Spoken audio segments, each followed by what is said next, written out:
조금 더 일찍 깨닫았다면 어쩌면 상향이 다를지도 몰린다. 점심을 먹고 나서 눈이 침침하고 머리가 무거워진 기분, 마치 누군가 에너지를 다 빨아들인 것 같은 기분을 느껴본 적 있으신가요? 다리가 바늘에 찔린 것처럼 쑤시고 감각이 없어 뜨거운 물에 몸을 담그고 싶을 정도로 뒤척였던 밤이 있으신가요?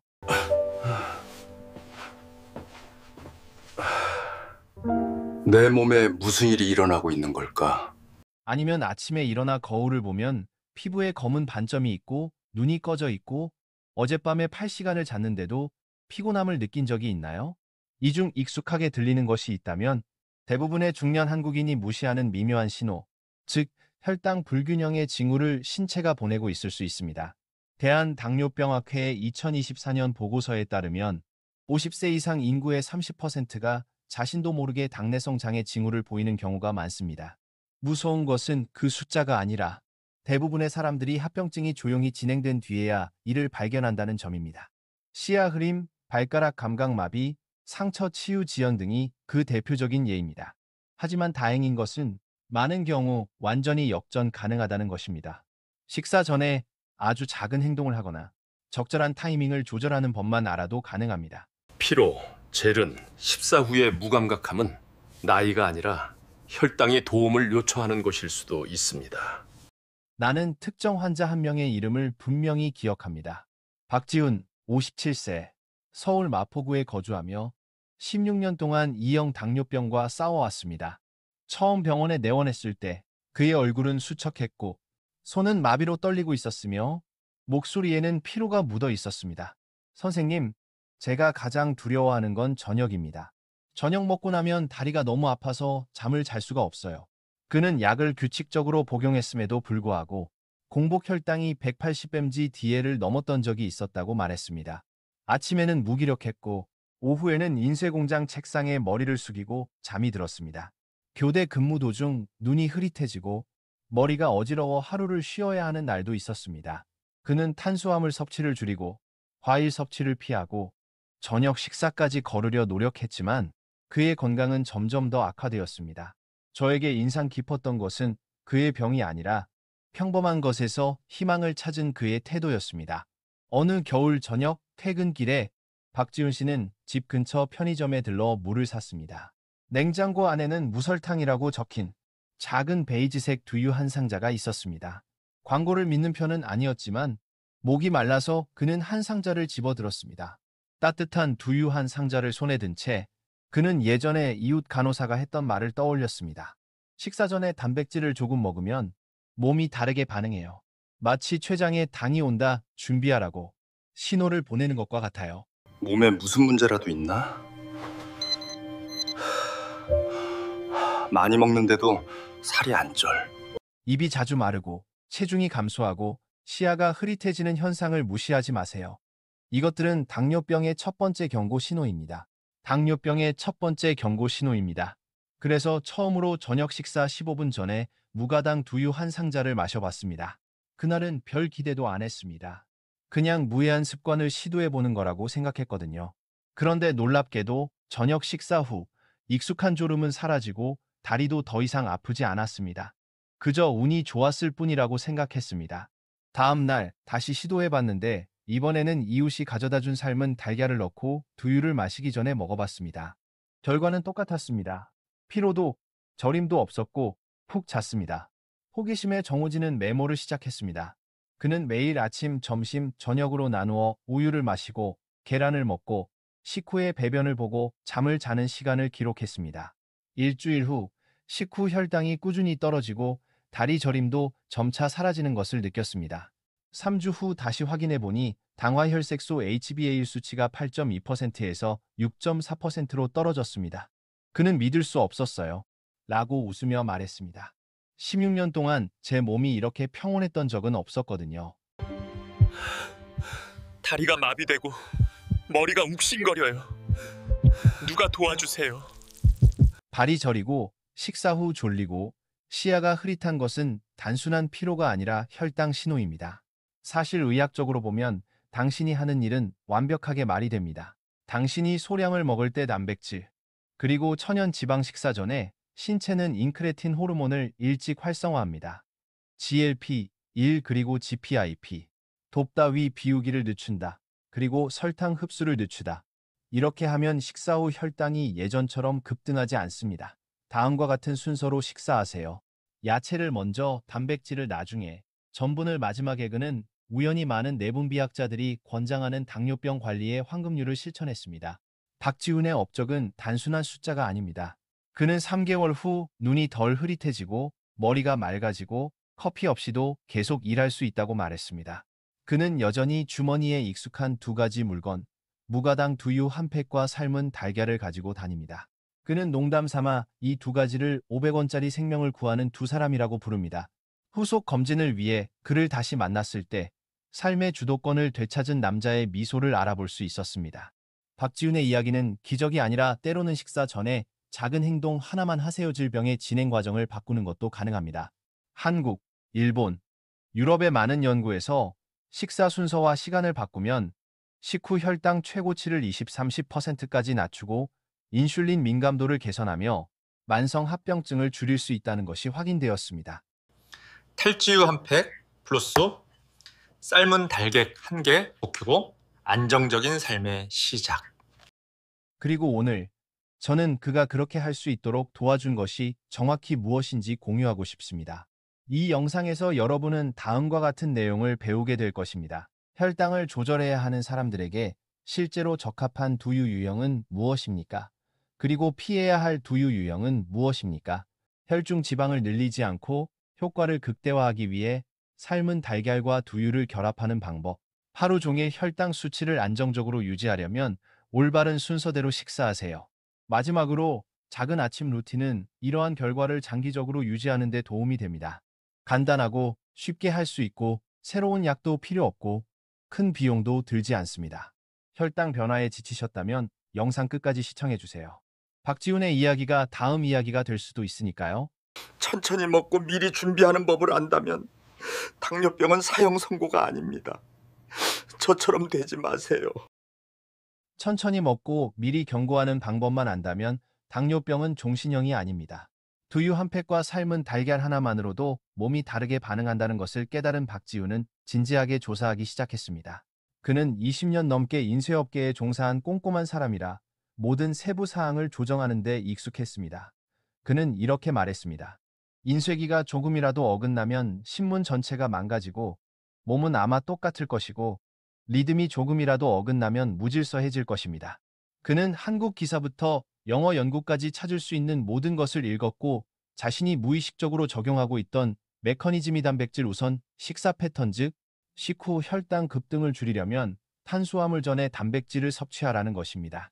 그가 이웃인 간호사 민서에게 이 이야기를 하자 그녀는 미소를 지으며 말했습니다. 보세요, 복잡한 게 아니에요. 몸이 혈당 쇼크에 빠지지 않도록 미리 경고만 하면 돼요. 그날부터 박지훈은 삶의 리듬을 완전히 바꿨습니다. 아침 10분 일찍 일어나 따뜻한 물 한 잔과 무가당 두유 한 팩으로 시작했습니다. 15분을 기다리는 동안 부드러운 음악을 틀고 집안을 산책하며 창문을 열고 바람을 쐬고 삶은 달걀을 준비해 가져갔습니다. 이렇게 그는 기다리는 시간을 아침의 의식으로 삼았습니다. 진정하고 심호흡을 하고 배를 이완하는 것입니다. 그는 15분뿐이지만 하루 종일 큰 변화를 느낄 수 있어요. 더 이상 서둘러 밥을 먹고 기차를 타러 갈 필요가 없어요 라고 말했습니다. 새로운 약은 필요 없고 올바른 식사 순서만 지키면 혈당 수치가 달라질 것입니다. 누구나 당뇨병에서 벗어날 수 있습니다. 새로운 약은 필요 없고 식사 순서만 올바르게 하면 혈당 수치가 달라질 겁니다. 인쇄소에서 그의 습관은 많은 관심을 끌었습니다. 어느 날 오후 그의 동료 현우가 우유 한 팩으로 당뇨를 조절할 수 있다고 정말 믿습니까? 라고 물었습니다. 박지훈은 길게 설명하지 않고 그저 자신의 노트를 건넸는데 노트의 줄은 마치 인쇄본처럼 규칙적이었습니다. 1일차 식후 2시간 148, 14일차 123. 그는 약은 바꾸지 않고 식사 순서와 시간만 바꿨을 뿐입니다. 그런데 이 숫자를 보니 다시 제자리를 찾은 것 같습니다 라고 말했습니다. 외부인에게는 이 숫자들이 평범해 보일지 모르지만 16년 동안 병을 알아온 그에게는 자유의 증거였습니다. 더 자세히 알아보기 위해 박지훈은 여의도 건강보험병원에 재진 예약을 했습니다. 내분비내과 전문의는 결과를 읽고 그를 바라보며 고개를 끄덕였습니다. 상당히 표준적인 영양 모델을 적용하고 계십니다. 일본에서는 전분 섭취 전에 단백질을 섭취하면 혈당 상승이 30% 감소하고 인슐린 분비가 더 고르게 이루어진다는 연구 결과가 많습니다. 의사는 덧붙였습니다. 하지만 전체적인 양을 조절하는 것을 잊지 마세요. 두유는 곡물을 100% 기반으로 만들어야 하며 설탕이나 향료를 첨가해서는 안 됩니다. 계란은 튀기지 말고 삶아서 먹어야 합니다. 기름을 넣으면 칼로리가 높아집니다. 유지된다면 약 복용량을 점차 줄이는 것을 고려해 볼 수 있습니다. 네. 그 말을 듣고 박지호는 웃었습니다. 그는 말했습니다. 약 복용량을 줄이는 것은 생각해 본 적이 없다고요. 오랫동안 복용량을 늘리는 데만 익숙해져 있었고 절대 줄이지 않았기 때문입니다. 건강이 호전되자 그는 예전에는 그리웠던 작은 것들을 즐기기 시작했습니다. 저녁 식사 후에는 더 이상 의자에 가만히 앉아 있지 않았습니다. 집 근처 강둑을 따라 걸었습니다. 네셔스. 강둑에는 LED 조명이 수면에 반사되어 줄지어 있었습니다. 새 운동화를 신고 자전거 타는 법을 배우는 아이처럼 느긋하게 걸었습니다. 그는 알게 되었습니다. 식후 걷기 운동도 혈당을 안정시키는 데 도움이 된다는 것을. 의사도 이 사실을 확인해 주었습니다.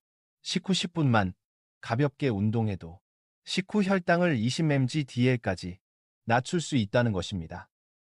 주말 아침마다 그는 마포시장에 들러 신선한 계란과 유기농 한국산 콩을 샀습니다. 그는 바닐라, 오리지널 스위트, 첨가당이라는 단어 없이 콩 100%라고만 적힌 소박한 캔 우유를 골랐습니다. 그는 성분표를 읽는 법을 익혔습니다. 맨 위에 당이라고 적힌 우유를 보면 다시 선반에 올려놓았습니다. 그는 동료들에게 짱짱 다는 바는 부엌회복 공사이 됐습니다. 우유를 고르는 방법을 조금씩 가르쳐 주었습니다. 무설탕, 무향료, 무첨가 이 세 가지만 기억하세요. 그리고 식전 15분 전에 마시는 걸 잊지 마세요. 석 달 후 그를 다시 만났을 때 그는 실제 나이보다 거의 5살은 어려 보였습니다. 얼굴은 덜 어두워졌고 피부는 더 밝아졌으며 걸음걸이도 활발했습니다. 최근 검사 결과도 놀라웠습니다. 당화혈색소 HbA1 5.9%, 혈압은 안정적, 혈중 지질 수치는 정상. 그는 자랑스럽게 말했습니다. 이제 오후에 커피 마시는 습관도 끊을 수 있어요. 전에는 피곤해서 마셨는데 이제는 필요 없어요. 가장 큰 비결이 뭐라고 생각하세요? 내가 물었습니다. 그는 망설임 없이 대답했습니다. 15분만 참는 거예요. 작은 습관이지만 기다리는 법을 배우고 제 몸을 존중하는 법을 배우게 되었어요. 그 대답에 한참을 생각하게 되었습니다. 의학에서는 약과 지표에 대해서는 늘 이야기하지만 내 삶의 리듬에 대해서는 거의 이야기하지 않습니다. 사실 인체는 수케이트인가 대형 인쇄기와 같습니다. 잉크가 적절한 시기에 주입되고 판이 적절한 리듬에 맞춰지면 인쇄는 선명하고 오래갑니다. 하지만 급하게 인쇄하면 잉크가 번지고 종이는 찢어집니다. 인체도 마찬가지입니다. 천천히 먹고 경고하고 리듬을 유지하면 자신과 싸우기 위해 힘을 쓸 필요가 없습니다.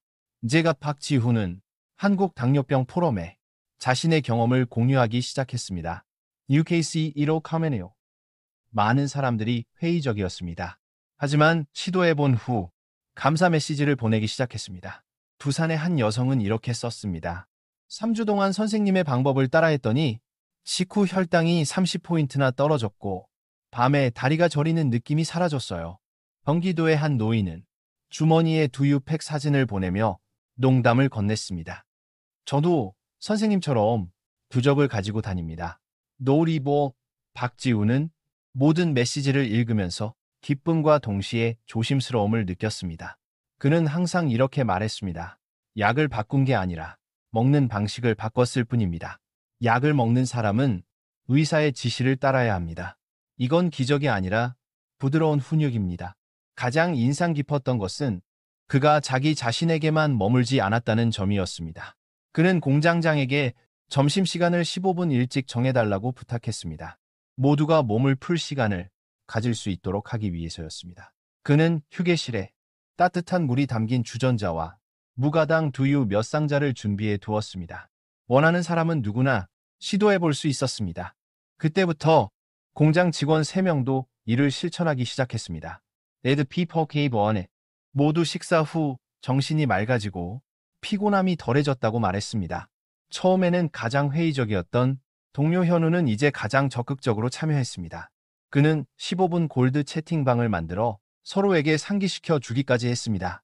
박지훈의 이야기는 거침없고 과장된 약속을 하지 않았기에 더 큰 공감을 얻었습니다. 그는 병을 치료했다고 말하지 않았습니다. 그저 병과 함께 평화롭게 살았다고만 말했습니다. 바로 그 겸손함이 사람들을 믿게 만들었습니다. 그리고 이 간단한 이야기 뒤에는 탄탄한 과학적 근거가 있습니다. 전분을 먹기 전에 단백질을 먹으면 포도당 흡수율을 낮추고 인크레틴 호르몬을 자극하며 인슐린 조절을 돕습니다. 야채를 먼저 먹으면 장벽을 보호하는 섬유질을 만드는 데 도움이 됩니다. 내라는 근육량을 늘리는 데 필요한 유신을 제공합니다. 나CS 두유는 심장에 좋은 이소플라본을 보충합니다. 서울에서 열린 환자 공동체 간담회에서 그가 이 과정을 이야기하자 많은 사람들이 감동했습니다. 한 62세 여성이 자리에서 일어나 물었습니다. 저는 10년 동안 당뇨병을 앓았는데 너무 늦은 걸까요?